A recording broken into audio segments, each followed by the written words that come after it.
Jeremias 18, verso 1. Texto bem conhecido que diz assim: esta é a palavra que veio a Jeremias da parte do Senhor. Levante-se e desça à casa do oleiro. Ali você ouvirá a minha mensagem. Olha para mim aqui um instante. Duas informações são importantes aqui dessa passagem, Fran. Duas informações já no começo. Ele diz ao profeta Jeremias: levante-se. Entendamos que quando precisamos de uma resposta de Deus, Ricardo, quando precisamos de uma direção de Deus, quando precisamos da mensagem de Deus, nós precisamos nos posicionar. Tem muita gente que quer ouvir Deus, mas ele está acomodado. Deus diz para o Jeremias: quer me ouvir? Ele falou: quero. Ele falou: então se levante.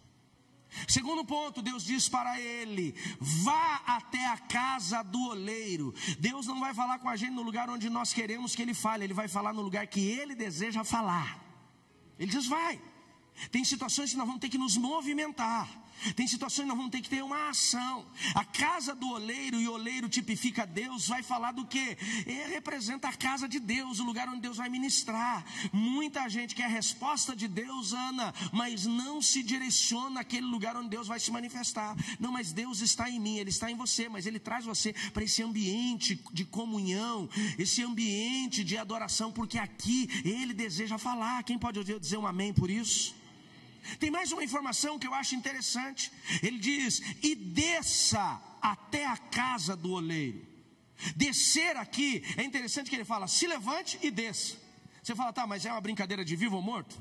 É que ele tinha que se levantar para sair do lugar onde ele estava e descer, que era um lugar, provavelmente a casa do oleiro que Deus manda a Jeremias. Ele sairia de Jerusalém e desceria até Jericó. Talvez naquela região de Jericó era mais baixo, um território mais baixo. Toda vez que a Bíblia fala para descermos o caminho de Jericó, está falando do quê? De nos prostrarmos, de nos humilharmos. Se eu e você não descermos diante do Senhor, não nos prostrarmos, não ouviremos o que Ele tem para falar conosco. E eu quero desafiar você nesta noite, que eu tenho certeza que Deus deseja falar comigo e com você. Se prostre para ouvir o Senhor, amém, queridos? Volta comigo no texto.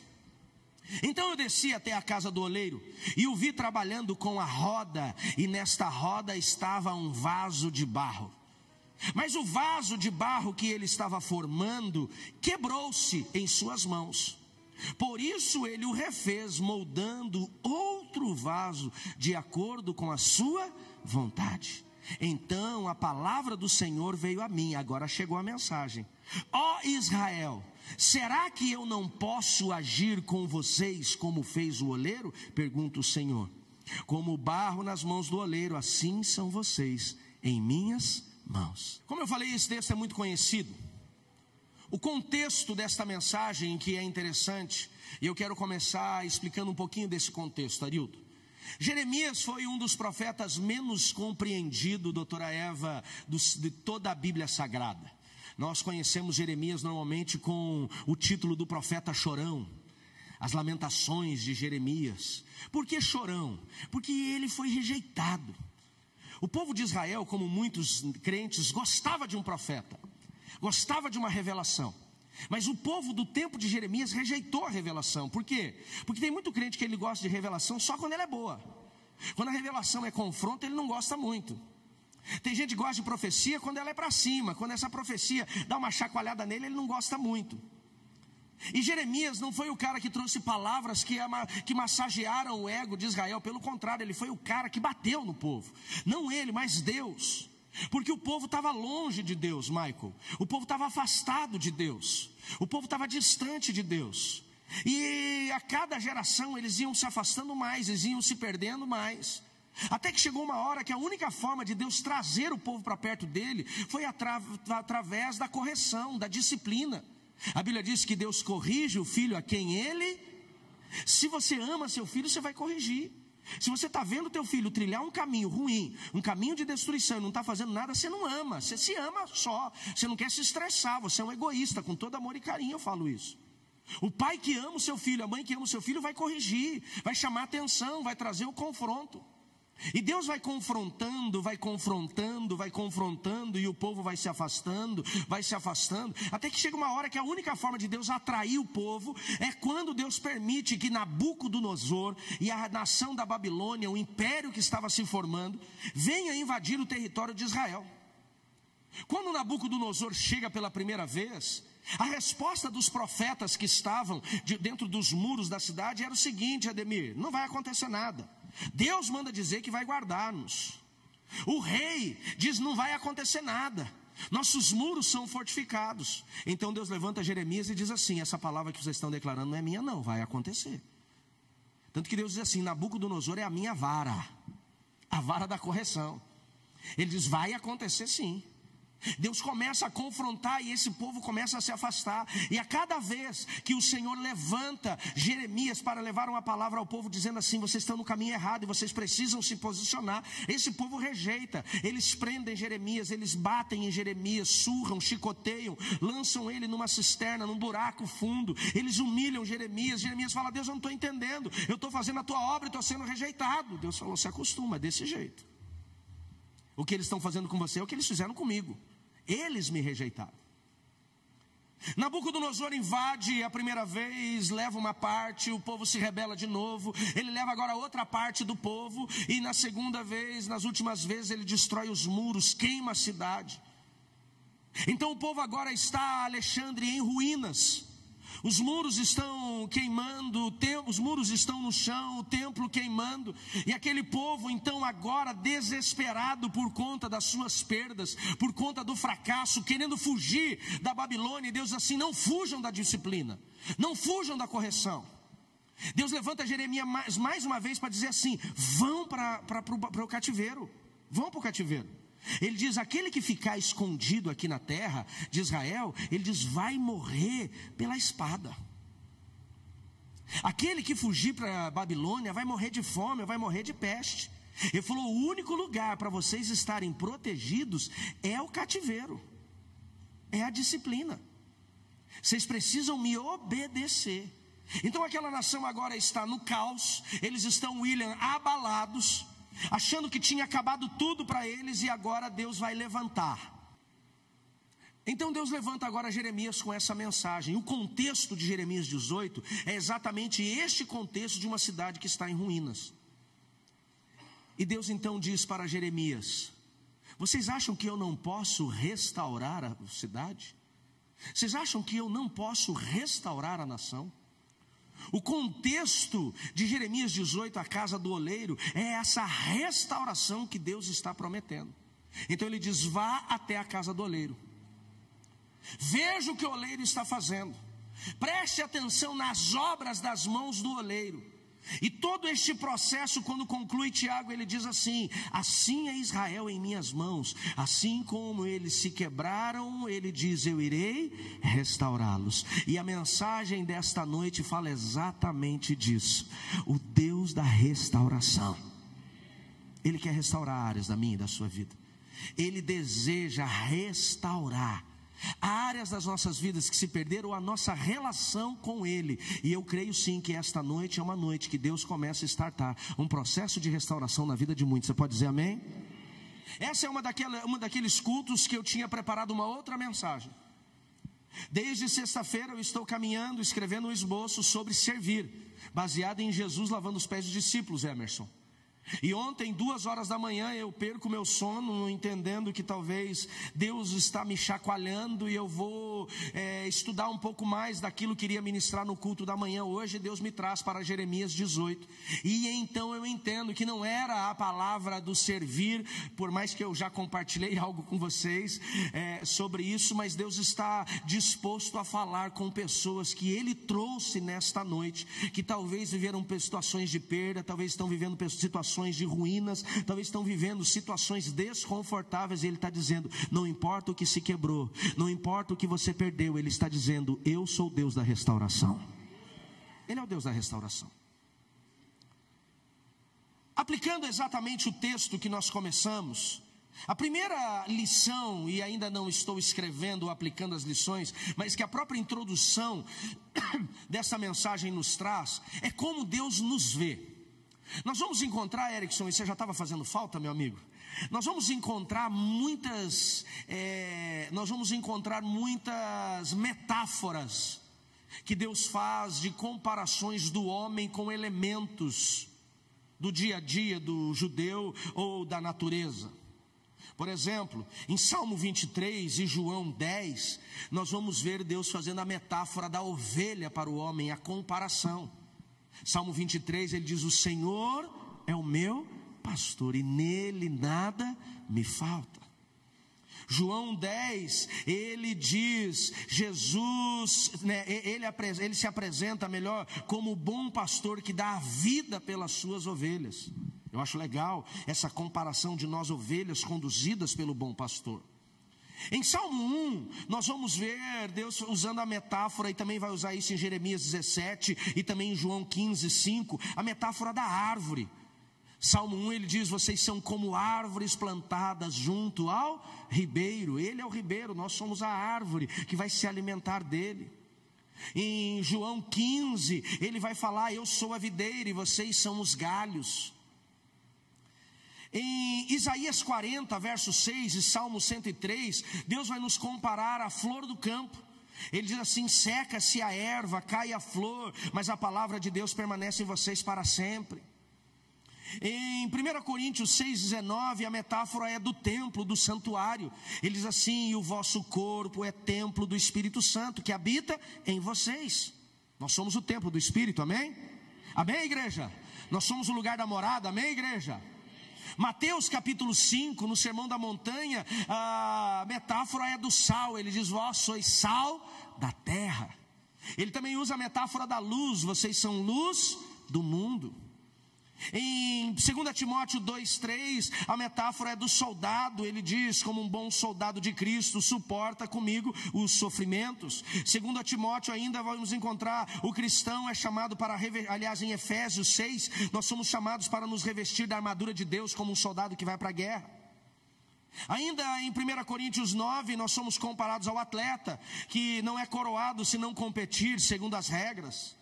Em Mateus 9,37, nós somos comparados ao lavrador, ao ceifeiro. Ele diz: grande é a seara, mas poucos são os trabalhadores. Porém, eu, Márcio, gosto de todas as metáforas e das comparações que Deus faz, Dai, para nós, a metáfora do vaso. Essa para mim é uma das mais completas. Quando ele nos compara a um vaso de barro, seja em Jeremias 18:1 que nós lemos, ou em 2 Coríntios 4, que ele nos mostra, nos chama, né, como vaso. Ele diz: tem porém este tesouro em vasos de barro. Nós somos os vasos na mão do oleiro. Você pode dizer um amém sobre isso? Para quem está talvez aqui pela primeira vez, essa comparação é um pouco, né, diferente. Talvez até você conseguir linkar o que de fato é um vaso de barro. Mas para crente essa comparação é fácil. Aliás, nós já incorporamos até na nossa linguagem, no nosso dialeto crentez, no evangeliquez, não é? Chega e fala assim: e aí, vaso? É assim ou não é? O vaso é o vaso de barro e fala muito da nossa vida e da nossa jornada. Primeiro, porque o barro, assim como nós homens, fomos feitos pelas mãos de Deus. Amém, queridos? Moldados e formados. O homem, o primeiro, a nossa primícia, a nossa matriz, melhor dizendo, veio do barro. A Bíblia diz que Deus pegou o pó, fez dele barro e formou Adão. Então fala dessa formação do homem. Segundo, o vaso, porque fomos criados para sermos usados por ele. Um vaso, ele não é criado à toa, mesmo que seja para ornamentação. Ele tem um propósito, e todos nós fomos criados para sermos usados por Deus com um propósito. Você pode dizer amém por isso? Terceiro, porque o vaso, ele não fica pronto na natureza. Você não encontra um vaso já pronto. O vaso, ele precisa ser construído, edificado. E não é edificado por uma máquina, por mais que hoje existam fábricas. Mas o vaso bíblico, ele era formado pela mão de um homem, de um oleiro. E assim é o processo de Deus em moldar a nossa vida segundo a vontade dele. Quarto, porque o vaso vai ser moldado, como disse, segundo o propósito, o formato e tempo de Deus, e assim somos nós.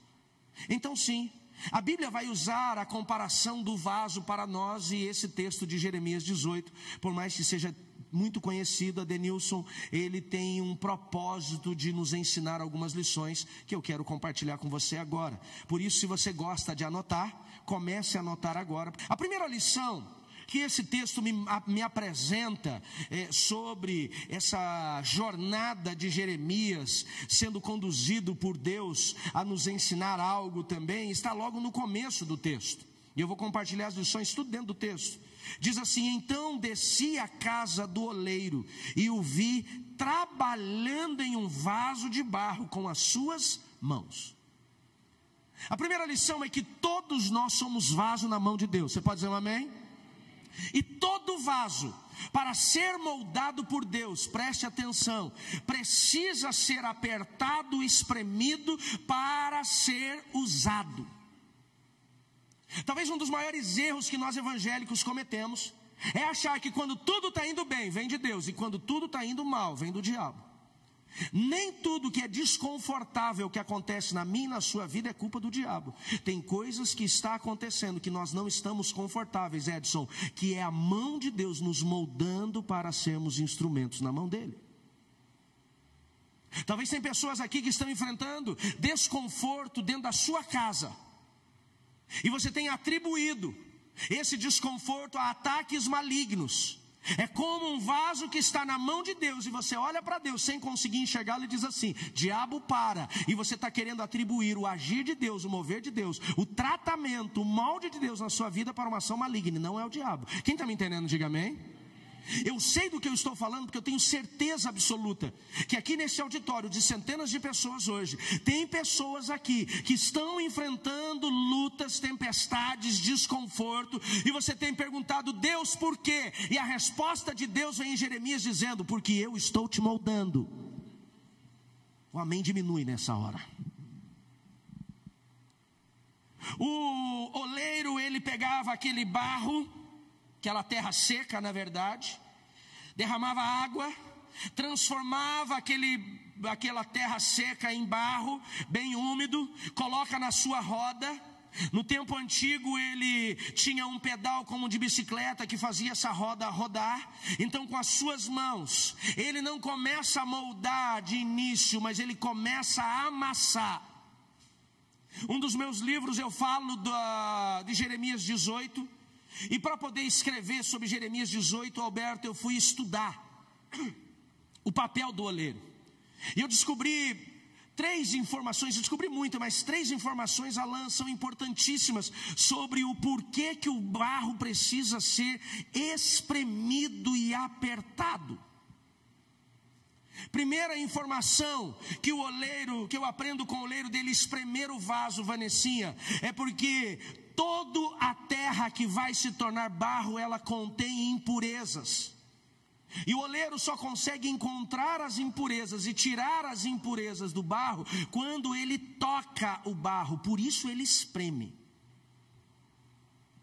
Quando ele está espremendo o barro, ele está procurando se tem ciscos, pedacinhos de capim, se tem pedriscos, porque uma pedrinha, por menorzinha que seja, se ela estiver no barro depois de formado, ou ela vai fazer o vaso se quebrar quando ele está na roda, Marilda, pode aquela pedrinha enroscar na unha do oleiro e se quebrar, ou quando este vaso estiver secando, aquela pedrinha pode ser o elemento que vai trincar esse vaso, e o vaso ele não vai poder ser usado. Então por que, Joelmir, que às vezes nós enfrentamos o aperto de Deus, o espremer de Deus? Porque Ele está tirando aquilo que não presta da minha e da sua vida. Às vezes o que não presta é um comportamento pecaminoso. Às vezes o que não presta é o nosso orgulho, a nossa soberba. Às vezes o que não presta são os relacionamentos que nós deixamos entrar em nossa história. Às vezes o que não presta são os lugares que já não deveríamos mais estar. E só tem uma forma de Deus encontrar essas impurezas, que às vezes aos nossos olhos elas não vão incomodar, mas é aquele pedrisco que vai desonrar o vaso depois que ele não pode ser usado. Deus vai espremer para tirar. Pastor, eu estou na olaria. Se Deus está te apertando é porque Ele te ama e Ele quer te usar. Primeira coisa. Segunda lição que eu aprendo com esse vaso, que ele é espremido por Deus. Esse vaso é espremido por Deus para tirar as bolhas de ar. Eu não sabia que existia bolha de ar. Na condição do oleiro, voltando para o barro, ele não tem um vibrador para tremer ali e tirar. É na sua mão que ele vai apertando e vai tirando as coisas que estão em excessos. Tem situações que quando nós começamos a viver o processo de Deus, a gente começa a perder. E a gente fala, mas por que eu estou perdendo? Não é que ela é ruim, o ar é bom, sim ou não? Mas deixa o ar no pulmão ou na veia, numa posição errada, vira embolia, pode matar. O ar é bom no pulmão, melhor dizendo, mas não é bom na corrente sanguínea. Quem está entendendo, diga amém. Tem coisas que são boas, mas estão no lugar errado. E quando o oleiro começa a espremer, ele vai tirar aquilo que está no lugar errado para enviar para o lugar certo. O ar é bom para ficar fora do barro e não dentro do barro. Tem situações que parece que quando você começou a passar pelo processo, quando você começou a passar pelas tempestades da tua vida, as pessoas sumiram. Você fala, mas por que elas sumiram? Porque Deus está tirando aquilo que você não precisa. Agora não precisa. Tem gente que na hora do teu processo ele sofre, ele some, por quê? Porque o processo você tem que passar sozinho.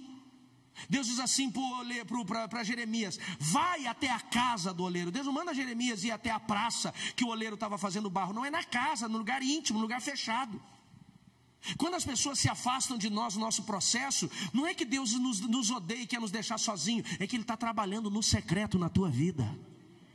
É na casa dele, é nesse lugar onde Ele está te guardando. Quando as pessoas se afastam, não é que Deus está tirando ou elas estão te abandonando, é que Deus está trabalhando em você e não pode ficar ninguém dando pitaco.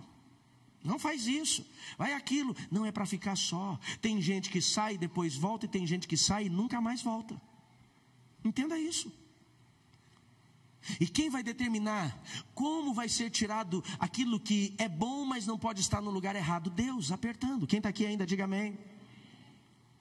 Uma outra informação interessante sobre o oleiro no seu processo inicial, que nem começou a moldar o vaso, mas é espremer, é que quando ele está espremendo o barro, e quando ele está tirando as impurezas, quando ele está tirando o ar, ele vai jogando muita água, hidratando aquele barro, para que o barro aceite o molde. A Bíblia apresenta a água, uma das metáforas da água é o Espírito Santo, ou seja, quando ele está tratando, ele vai derramar sobre você o Espírito Santo, ele vai derramar a presença do Espírito Santo, porque no seco você não vai ser moldado, mas o Espírito Santo vai fazer você ser quem você precisa ser. A primeira lição diz, quando eu desci à casa do oleiro, ele estava moldando. Ei, tem homens e mulheres aqui que estão enfrentando situações desconfortáveis na sua vida, porque Deus está te moldando. Tem gente que está passando perseguição no trabalho, perseguindo na empresa, e você não sabe por quê, porque Deus está moldando o seu caráter profissional, está moldando a sua resiliência. Tem pessoas que estão enfrentando situações desconfortáveis no seu casamento, e você fala, mas por quê? Porque Deus está tratando você dentro de casa, está te ensinando dentro de casa. Porque se você não for moldado por Deus no seu casamento, lá na frente o seu casamento vai se quebrar e vai ser uma desonra para Deus. Então Deus está tratando. Quem pode dizer um amém por isso? Deus está tratando. E nós temos que permitir esse tratamento de Deus em nossas vidas. Tem pessoas que estão enfrentando situações desconfortáveis na sua vida financeira. O dinheiro parece que está acabando, a escassez está tomando conta, e ele já entende que não é mais a crise, tem algo errado. Fala, mas por que Deus? O que estava prometido para chegar não chegou, o que estava para acontecer não aconteceu. E aí, às vezes ele começa a colocar a culpa no diabo, mas a culpa não é do diabo. Primeiro, quando nós enfrentamos problemas financeiros, a culpa primeiro é nossa, porque na maioria dos problemas financeiros é a nossa má gestão. Agora, quando é Deus nos tratando, Ele está nos tratando e nos capacitando para sermos melhores. Tem gente que fala assim, Deus me dá 1 milhão, Deus me dá 1 milhão. Deus olha para você e fala, mas com 1.000 você está quebrado, imagine com 1 milhão.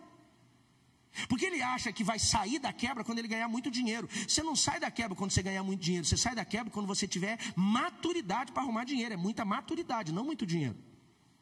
Tem gente que fala assim, mas por que meus filhos estavam tudo bem, eduquei da forma correta e agora eles estão se perdendo? Talvez é porque você ficou tão longe deles, não prestou atenção, e agora a luta é para você se aproximar. É Deus nos moldando. Entenda, quando você está sendo espremido, Deus está trabalhando em você. Você pode dizer amém por isso? Deus está trabalhando na sua vida. Segunda lição que eu aprendo com esse texto, se você puder, fica com a Bíblia aberta lá em Jeremias 18, diz assim: e eu desci à casa do oleiro e o vi trabalhando em uma roda, mas o vaso que ele estava moldando se quebrou. A segunda lição é que quando nós estamos no processo, podemos nos quebrar em meio a ele. Não foi o oleiro que quebrou o vaso, foi o vaso que se quebrou na mão do oleiro. Deus não quebra ninguém, Dani. Nós que muitas vezes nos quebramos. Como é que nós nos quebramos em meio a um processo? Muitas vezes nos quebramos porque tem aquela bolha de ar, coisas que não deveriam estar ali, estão. Como é que nós nos quebramos num processo de sermos moldados por Deus? Às vezes por conta da impureza. Como eu disse, se tiver uma pedrinha, um cisquinho, quando passa pela mão do oleiro na roda, pode rasgar o vaso e tem que começar de volta. Como que nos quebramos quando estamos secos demais? Se a terra o barro estiver secando, a falta de hidratação faz com que ele quebre, tem que ter muita água. É esse afastamento que muitas vezes nós estamos de Deus. Estamos num processo, mas não estamos em Deus no processo. Como que nós nos quebramos quando nós não deixamos Deus trabalhar? E Deus começa a nos apertar, e ali, Josimar, nós começamos a reclamar. Mas está doendo, mas está difícil. Não, mas vai apertar tanto assim? Quanto mais Deus nos espremer, melhor vai ficar o que Ele está fazendo em nós. Aceita o processo. O oleiro não quebra o vaso, nós nos quebramos na mão dele. Tem pessoas que talvez estão desistindo, dizendo: eu não quero mais viver isso não. Entenda, você tem duas opções: ou Deus termina o que Ele ou você deixa Deus terminar o que Ele começou, ou você vai virar um barro seco, sem forma, largado na roda. Se permita. Muitos de nós estamos resistindo, muitos de nós estamos impuros, muitos de nós estamos secos, muitos de nós estamos com elementos que nos afastam de Deus. Por isso nos quebramos. E Deus, Ele está trabalhando porque Ele não quer perder o vaso. Ele quer te usar. Terceira lição que eu aprendo sobre Jeremias 18. Continua ali o texto. Mas o vaso que ele estava formando estragou-se, quebrou-se em suas mãos. Mas ele o refez. Diga comigo, refez. Diga comigo, restauração. O ponto principal dessa mensagem é isso daqui. O que eu acho interessante é que o Jeremias, o profeta, entra no ambiente. Ele está vendo o oleiro trabalhando. O vaso está sendo espremido, amassado, sendo moldado. E dentro deste processo de moldagem do vaso, o vaso se quebra na mão dele. O que o oleiro faz? Ele pega o mesmo barro e começa a fazer um outro vaso. Diga comigo, o barro é o mesmo. Diga, o vaso é outro. Ele não joga o barro fora e fala: vou pegar um outro barro que esse aqui é rebelde. Deus não é um Deus que descarta. Deus é um Deus que restaura. Eu acho isso maravilhoso.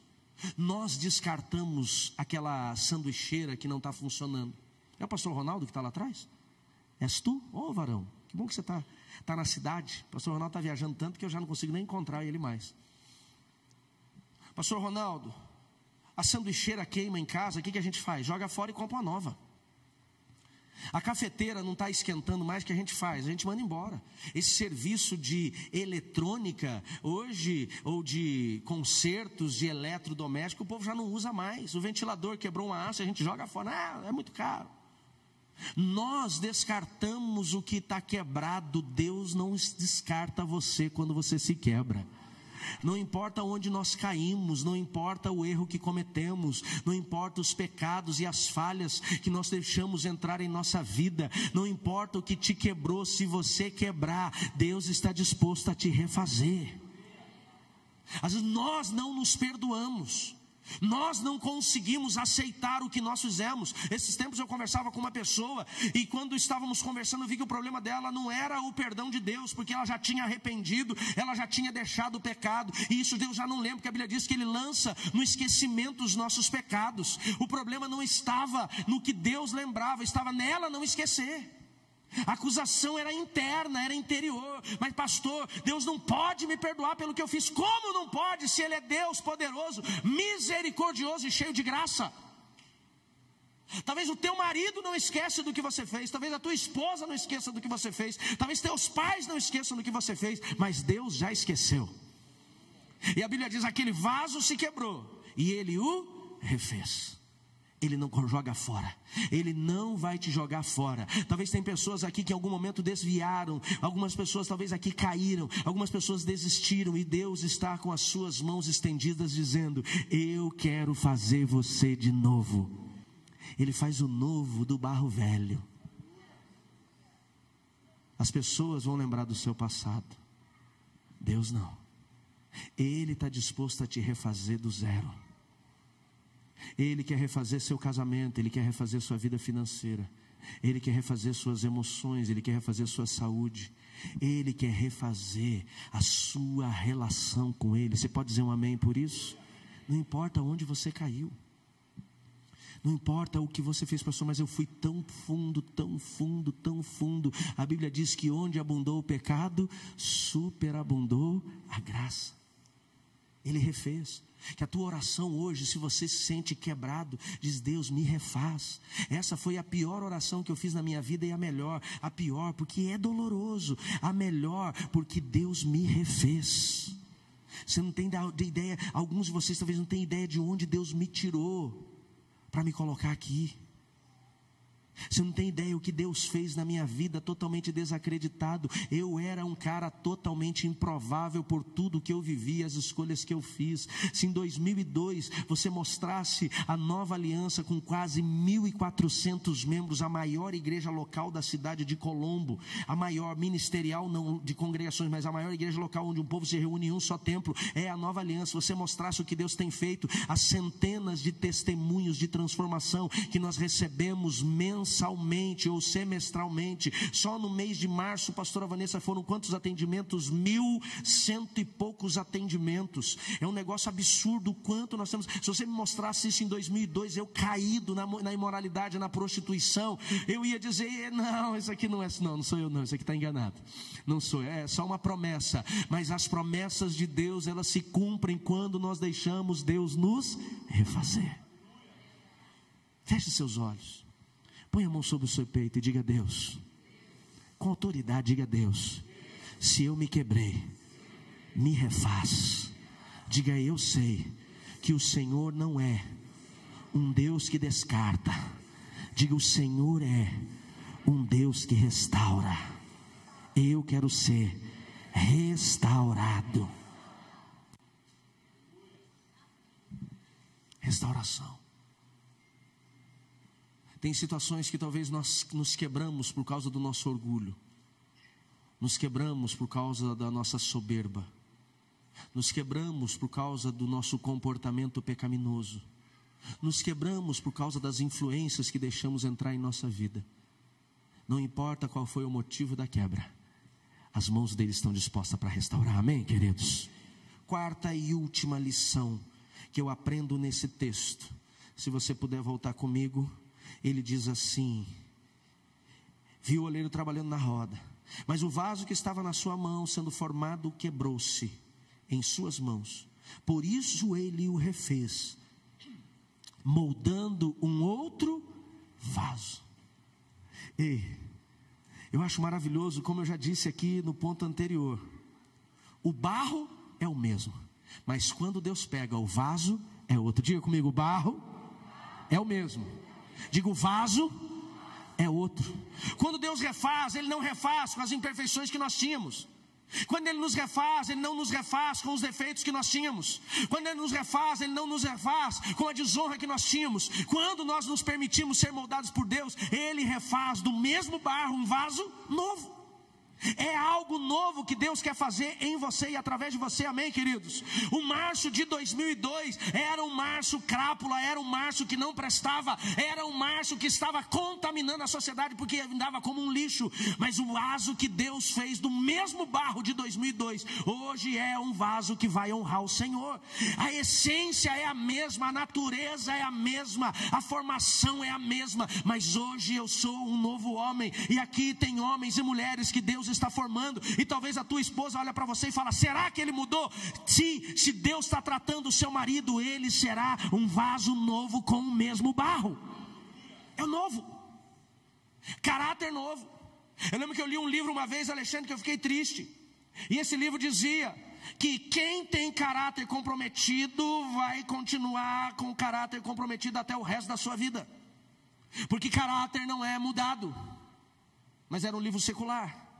E quando eu comecei a ler a Bíblia, no meu processo de restauração, Deus falou para mim, naquela época a neurociência ela estava engatinhando, e Deus falou comigo, Ele falou: a neurociência não acredita na restauração de um caráter debilitado. Ele diz: mas eu sou aquele que faz um novo caráter.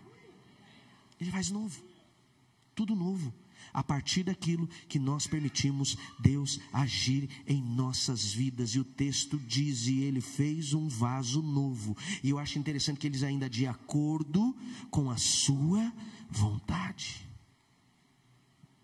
Por isso, minha amada irmã, se seu marido está na roda de Deus, não interfere.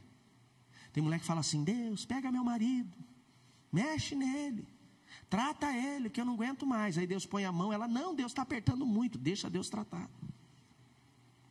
Deus, alcança meu filho, alcança meu filho. Aí Deus alcança o filho, espremendo. Não, Deus não aperta muito, tadinho. Não entra na frente. Sai da frente, deixa Deus mover. Se você entregou na mão de Deus, deixa Deus fazer, amém, queridos? Porque quando Deus molda, Ele vai moldar um vaso de honra segundo a sua vontade, e seremos um novo vaso.